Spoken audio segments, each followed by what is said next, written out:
शामिल हुए, क्या कुछ कह रहे हैं वो सुनाते हैं आपको। विश्वविद्यालय के डॉक्टर एस वैद्य सुब्रमण्यम जी, काशी तमिल संगम के समापन कार्यक्रम में उपस्थित तमिलनाडु और काशी के सभी उपस्थित महानुभाव, बाबा विश्वनाथ की इस पावन धरती पर उनगलाई काशील वरा वैरी के रोम, बाबा विश्वनाथ की इस पावन धरती पर मैं उत्तर प्रदेश शासन की ओर से और उत्तर प्रदेश की जनता की ओर से देश के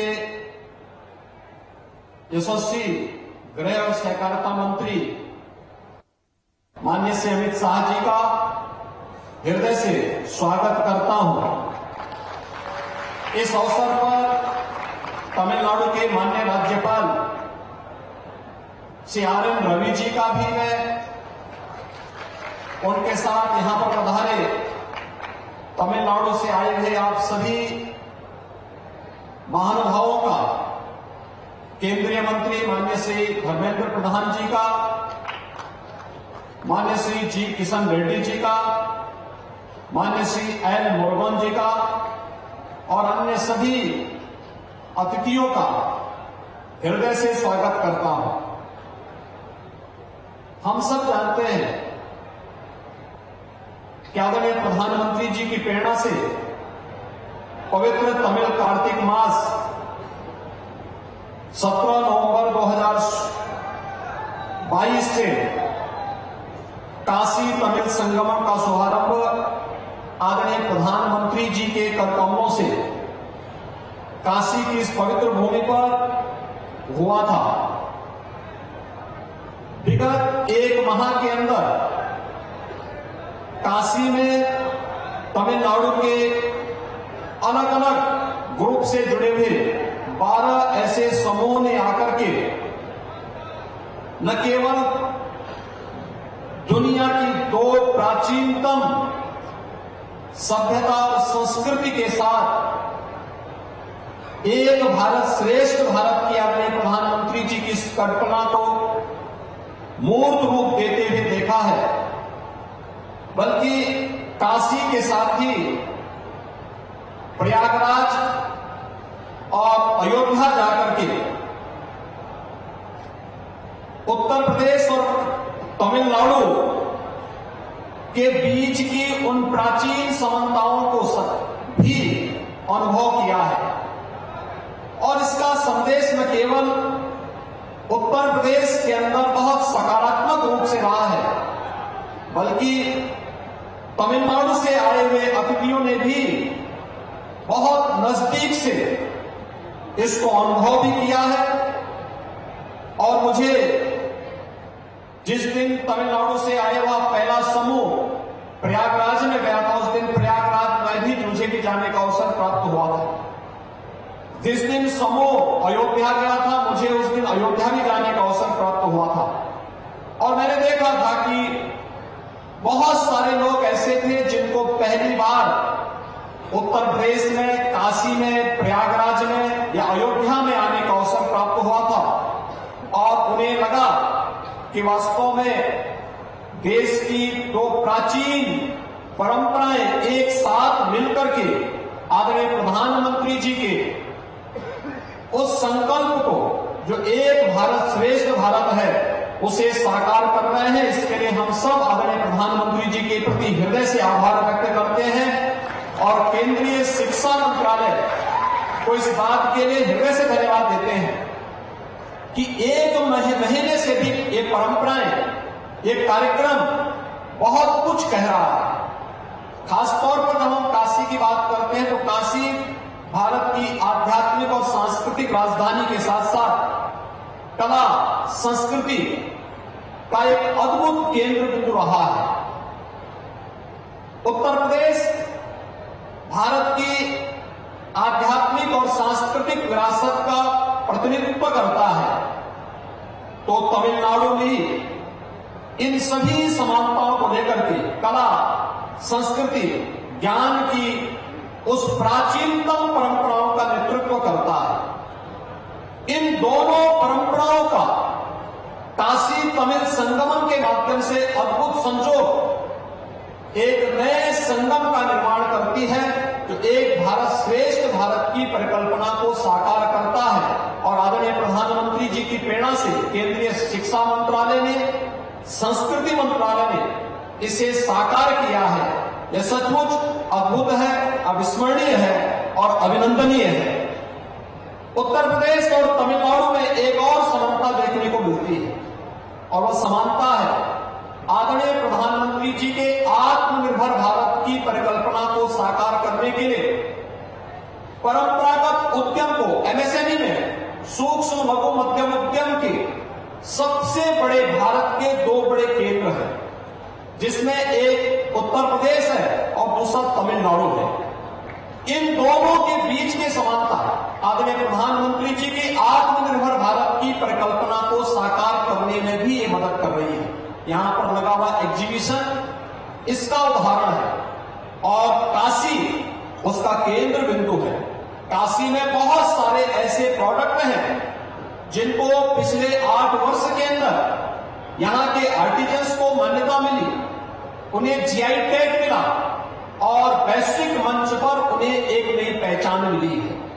यह जो संजोग है, प्राचीन काल से ही काशी भगवान विश्वनाथ के पावन ज्योतिर्लिंग के कारण, भगवान विश्वनाथ के इस पावन धाम के कारण जहां जग विख्यात रहा है, तमिलनाडु में भगवान श्री राम के द्वारा स्थापित रामेश्वरम का पवित्र ज्योतिर्लिंग, इन दोनों पवित्र ज्योतिर्लिंगों के समन्वय के साथ साथ आध्यात्मिक और सांस्कृतिक विरासत और इस देश में भारत को आत्मनिर्भर भारत बनाने के लिए अपनी परंपरागत उद्यम को प्रोत्साहित करने के अपने प्रधानमंत्री जी की प्रेरणा के दो महत्वपूर्ण केंद्रों का इस संगम भी विगत 1 माह से बहुत कुछ प्रेरणा दिया है। हमें विश्वास है कि जो शुरुआत पवित्र कार्तिक मास में काशी तमिल संगमम के माध्यम से प्रारंभ हुई है, यह परंपराएं निरंतर आगे बढ़ती रहनी चाहिए।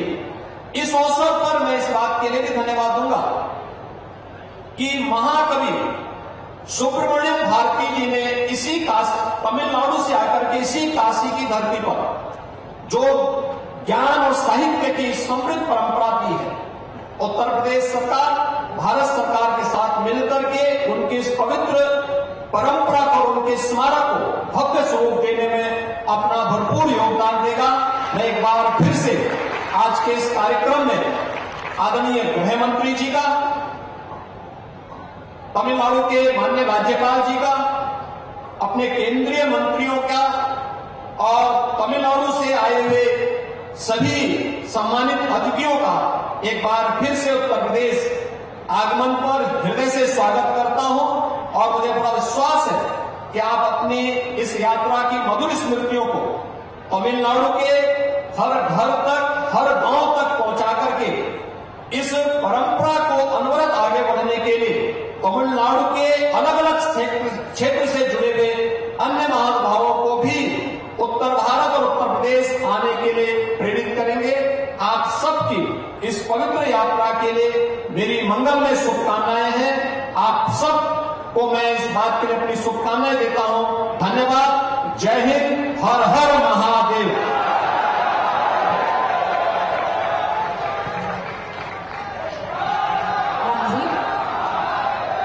உத்தரப்பிரதேச மாண்புமிகு முதலமைச்சர் அவர்கள் தம்முடைய உரையில் விஸ்வநாதரின் இந்த பூமிக்கு அனைவரையும் மனமார்ந்த வாழ்த்துக்களோடு வரவேற்பதாக கூறி புனிதமான கார்த்திகை மாதத்தில் मुख्यमंत्री योगी आदित्यनाथ को आप सुन रहे थे, जो तमिल संगमम के समापन समारोह में शामिल हुए हैं। साथ ही साथ अमित शाह भी इस समापन समारोह में शामिल है। केंद्रीय मंत्री जी किशन रेड्डी भी मौजूद हैं। इस दौरान तमाम बड़ी बातें मुख्यमंत्री योगी आदित्यनाथ ने कही। काशी तमिल संगमम समारोह का समापन हुआ है आज। 1 महीने तक ये कार्यक्रम चला और समापन समारोह में सीएम योगी का संबोधन आप सुन रहे थे, जिसमें संबोधित करते हुए उन्होंने कहा कि पीएम की प्रेरणा से कार्यक्रम आयोजित हुआ। एक भारत श्रेष्ठ भारत की कल्पना जो है वो साकार होते हुए नजर आई। काशी और अयोध्या आना सौभाग्य की बात है। ये तमाम बड़ी बातें मुख्यमंत्री योगी आदित्यनाथ ने इस संगमम समापन समारोह के दौरान कही है। दो परंपराओं का अनोखा संगम जो है वो देखने को मिला है। आज काशी को एक अलग पहचान मिली है। केंद्रीय मंत्री धर्मेंद्र प्रधान भी इस कार्यक्रम में मौजूद हैं। जी किशन रेड्डी भी इस कार्यक्रम में मौजूद है। दो परंपराओं का अनोखा संगम देखने को मिला है। काशी भारत की आध्यात्मिक राजधानी है। यूपी तमिलनाडु में कई समानताएं, ये तमाम बड़ी बातें मुख्यमंत्री योगी आदित्यनाथ ने संगमम समापन समारोह के दौरान लोगों को संबोधित करते हुए कही है। माननीय प्रधानमंत्री जी के एक भारत श्रेष्ठ भारत के दर्शन के साकार रूप गंगा के तट पर काशी तमिल संगमम के इस आयोजन वाराणसी दौरे पर गृह मंत्री अमित शाह, तस्वीरें आपने देखी जहां पर वो पहुंचे और उनके साथ जो मुख्यमंत्री योगी आदित्यनाथ हैं वो भी इस समापन समारोह में पहुंचे। आज काशी को एक अलग पहचान मिली है, सांस्कृतिक पहचान के तौर पर जो जाना जाता है काशी और तमिलनाडु एक। और अब वो बुकलेट हाथ में जिसका विमोचन करते हुए मुख्यमंत्री योगी आदित्यनाथ, अमित शाह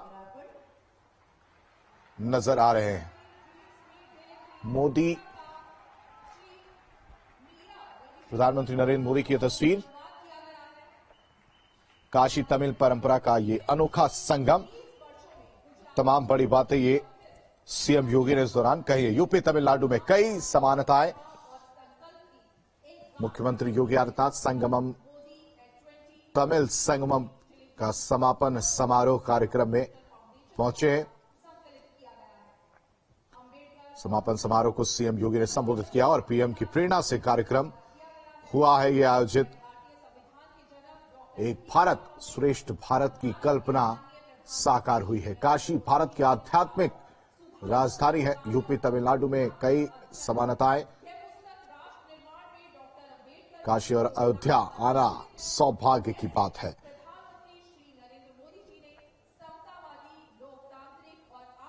करीब करीब एक महीने तक ये कार्यक्रम चला जिसमें अलग अलग तरह के स्टॉल्स जो है वो लगाए गए थे। जो तमिलनाडु से जो लोग आए हैं काशी में, वो हर एक स्टॉल पर जो यहाँ की पहचान है, काशी की जो पहचान है उसको देखते हुए नजर आए थे। साथ ही साथ जो तमिलनाडु की पहचान है वो स्टॉल्स भी लगे हुए थे। तो एक काशी को अलग पहचान आज मिली है। सीएम योगी की ये बड़ी बातें, एक भारत श्रेष्ठ भारत की कल्पना साकार हुई है। दो परंपराओं का अनोखा संगम देखने को मिला है।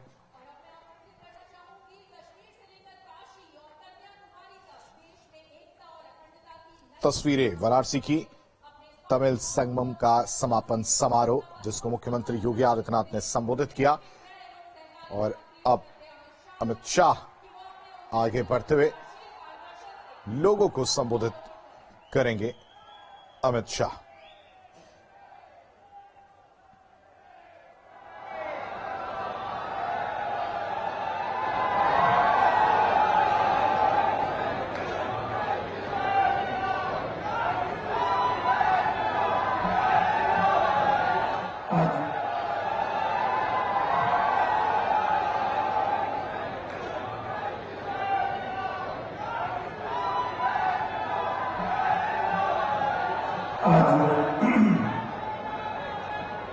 इस अलौकिक और बहुत महत्वपूर्ण कार्यक्रम में मेरे साथ मंच पर उपस्थित उत्तर प्रदेश शासन के लोकप्रिय और यशस्वी मुख्यमंत्री श्रीमान योगी आदित्यनाथ जी, मेरे मित्र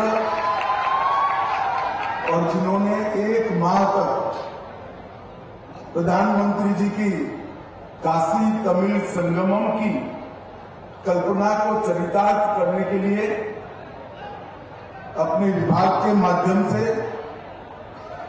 न केवल प्रयास किया है, ये पूरे कार्यक्रम के में रच बसकर इस कार्यक्रम को मूर्त स्वरूप जिन्होंने दिया है, ऐसे धर्मेंद्र प्रधान जी, केंद्रीय संस्कृति और पर्यटन मंत्री श्री जी किशन रेड्डी जी, तमिलनाडु के महामहिम राज्यपाल श्री रविंद्र नारायण रवि जी, केंद्रीय पशुपालन, डेयरी और मत्स्य पालन मंत्री तमिलनाडु के ही नेता श्री एल मुरुगन जी,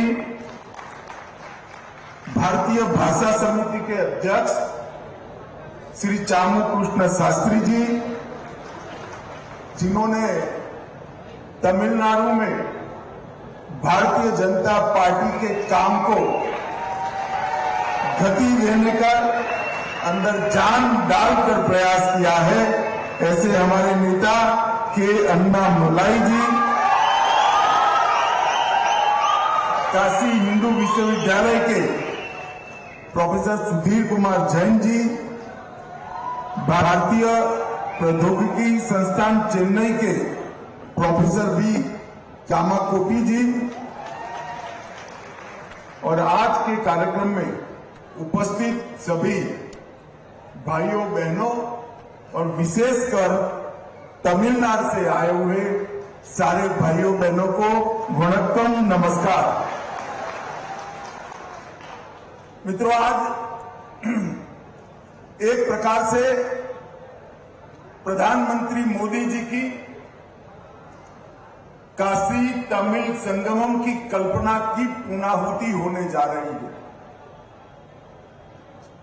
நண்பர்களே, பாரத பிரதமர் திரு நரேந்திர மோடி அவர்களுடைய தொலைநோக்கு கற்பனையில், தொலைநோக்கு தீர்க்க தரிசனத்தில் உதித்ததுதான் காசி தமிழ் संगमम என்கிற இந்த நினைவு। मगर मैं इतना कहना चाहता हूं, ये पूर्णाहुति नहीं है, ये शुरुआत है भारतीय संस्कृति की दो उत्तुंग शिखर, तमिलनाडु की संस्कृति, दर्शन, भाषा, कला, ज्ञान और समग्र विश्व में जिसकी मान्यता है, ऐसी काशी की नगरी की ये सांस्कृतिक विरासत के मिलन की शुरुआत है और यहीं से रास्ता आगे जाने वाला है। நண்பர்களே, இது ஒரு புதிய மலர்ச்சி என்று சொல்லுவதை விட மிக நீண்ட காலமாக கலை, பண்பாடு, ஞானம் போன்ற பல்வேறு விஷயங்களில் காசியும் நெடுநாட்களாக ஆழ்ந்திருக்கிறது, தமிழ்நாடும் ஆழ்ந்திருக்கிறது। இப்போது இந்த தொடர்பின் பாதை இன்னமும் அகலப்பட்டிருக்கிறது என்பதை நாம் உணர வேண்டும்। क्योंकि ये प्रयास आजादी के तुरंत बाद होना चाहिए था, काफी सालों तक नहीं हुआ। एक लंबे गुलामी के काल में हमारी सांस्कृतिक एकता, हमारी विरासत की विविधता और हमारी अलग अलग संस्कृतियों के अंदर भारतीय आत्मा की एकरूपता को कुछ हद तक मलिन किया था। उसको पुनः जागरण की जरूरत थी। आजादी के तुरंत बाद ये प्रयास होना चाहिए था, परंतु ये प्रयास कई सालों तक नहीं हुआ। मुझे आनंद है कि आजादी के अमृत महोत्सव के वर्ष में श्री नरेंद्र मोदी जी ने भारतीय सांस्कृतिक एकता का पुनः जागरण का एक प्रयास किया है। मैं इसके लिए मोदी जी को बहुत बहुत धन्यवाद देना चाहता हूं। நண்பர்களே, நம்முடைய நாட்டில் பல்வேறு பழக்க வழக்கங்கள், பல்வேறு மரபுகள் இருந்தாலும் கூட இவை எல்லாவற்றுக்குள்ளேயும் மையமாக தேசியம், பாரத தேசியம் என்கிற தொடர்புதான் ஆதாரமாக இருந்திருக்கிறது। இதை நமக்கு விடுதலை கிடைத்தவுடனேயே நாம் மேலும் வெளிக்கொணர்ந்து வளர்த்தி இருக்க வேண்டும்। ஆனால் அப்போது செய்ய தவறிவிட்டோம்। எனக்கு மிகுந்த மகிழ்ச்சி, சுதந்திரம் கிடைத்து 75 ஆண்டுகளில் இந்த அமிர்த மகோத்சவத்தை கொண்டாடுகிற தருணத்தில் பாரத பிரதமர் திரு நரேந்திர மோடி அவர்கள் அவர்கள் இதனை மெய்ப்பித்திருக்கிறார்கள் என்பதற்காக அவர்களுக்கு என்னுடைய மனமார்ந்த நன்றிகளை தெரிவித்து இதை நாம் தொடர வேண்டும் என்பதையும் நினைவுபடுத்துகிறேன். मित्रों, भारत अनेक संस्कृतियों से बना हुआ देश है। अनेक प्रकार के संस्कार, अनेक भाषाएं, अनेक बोलियां, अनेक कलाएं, मगर सबके बीच में इस संस्कृति, भाषा, कला, बोलियां, व्याकरण, सभ्यताएं, इस सब के बीच में बारीकी से देखे तो उसकी आत्मा एक है और वो भारत की आत्मा है. நம்முடைய கலைகள், மொழிகள், பண்பாடுகள், இலக்கியங்கள், இலக்கணங்கள் இவை வேறு வேறாக இருந்தாலும் இவற்றுக்கெல்லாம் இருக்கக்கூடிய ஒரே ஆன்மா பாரதம் என்கிற ஆன்மாதான். मित्रों, इसीलिए जो दुनिया भर के देशों के अस्तित्व का और रचना का अभ्यास करने वाले पंडित है, ये कहते हैं कि पूरे विश्व में सारे देश जो बने हैं जियो पॉलिटिकल कारणों से बने हैं, परंतु भारत एकमात्र देश ऐसा है, जियो कल्चर देश है, सांस्कृतिक देश है और संस्कृति के आधार पर बना हुआ देश है. மற்ற நாடுகளை எல்லாம் பார்த்தால் அந்த நாடுகள் ஒரு நிலப்பரப்பு முழுமையாக இருக்கும். அந்த நிலப்பரப்பு ஜியோ பொலிட்டிக்கல், அதாவது பூமி மற்றும் அரசியல் சார்ந்ததனால் ஏற்பட்ட ஒற்றை நிலப்பரப்பு. ஆனால் நம்முடைய பாரத தேசத்தை பொறுத்தவரையில் அது ஜியோ பொலிட்டிக்கல் அல்ல, ஜியோ கல்ச்சுரல், அதாவது பண்பாட்டினால் இணைக்கப்பட்ட ஒற்றை நிலப்பரப்பு என்பதை உணர்கிறோம். क्योंकि हम जियो कल्चर देश है, भू सांस्कृतिक देश है, इसलिए हमारी देश की एकात्मता का आधार हमारी संस्कृतियां हैं. நம்முடைய பண்பாட்டினால் நாம் இணைந்திருப்பதனால் நம்முடைய பண்பாட்டின் ஆதாரம் நம்முடைய ஆன்மாதான். நம்முடைய தேசத்தின் ஆன்மா நம்முடைய பண்பாட்டு தொடர்புதான். और मित्रों, बहुत लंबे समय से हमारी देश की संस्कृतियों को जोड़ने का प्रयास, ये दोनों संस्कृतियों बसी भारतीय आत्मा को जोड़ने का प्रयास नहीं हुआ था. श्री मोदी जी ने काशी तमिल संगमम के माध्यम से बहुत सदियों के बाद ये प्रयास किया है और मुझे भरोसा है ये प्रयास आने वाले दिन में न केवल तमिलनाडु और काशी, न केवल उत्तर और दक्षिण, पूरे देश की भाषाओं और संस्कृतियों को जोड़ने का एक सफल प्रयास सिद्ध होगा. நம்முடைய பண்பாட்டை ஒரு பக்கத்தில் காசி, இன்னொரு பக்கத்தில் தமிழ்நாடு என்று இருக்கக்கூடிய இந்த பண்பாட்டை இணைப்பதற்கான மிகப்பெரிய முயற்சியை பாரத பிரதமர் திரு நரேந்திர மோடி அவர்கள் எடுத்திருக்கிறார்கள். பல காலத்திற்கு முன்னால் எடுத்திருக்க வேண்டிய இந்த முயற்சியை அவர்கள் இப்போது முன்னின்று எடுத்திருக்கிறார்கள்.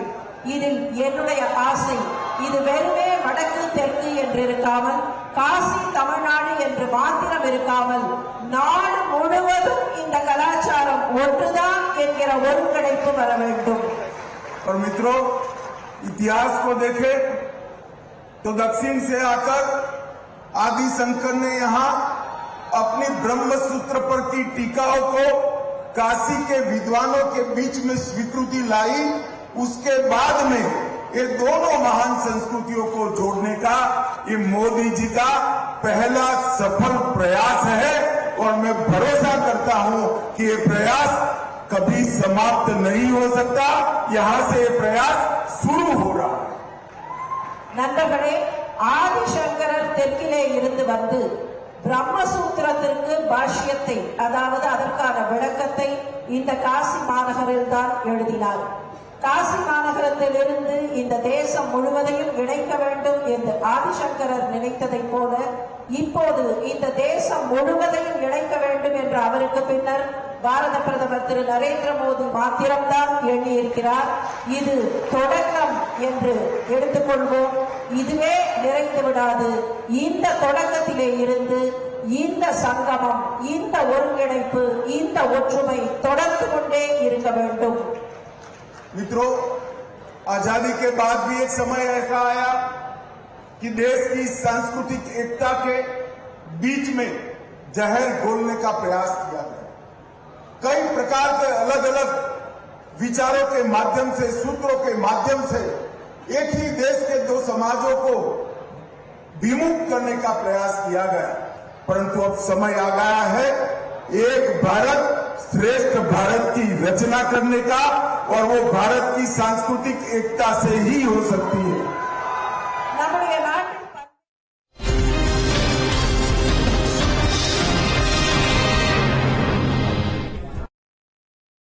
Emami healthy and tasty ultralight soybean oil, इसमें है सबसे कम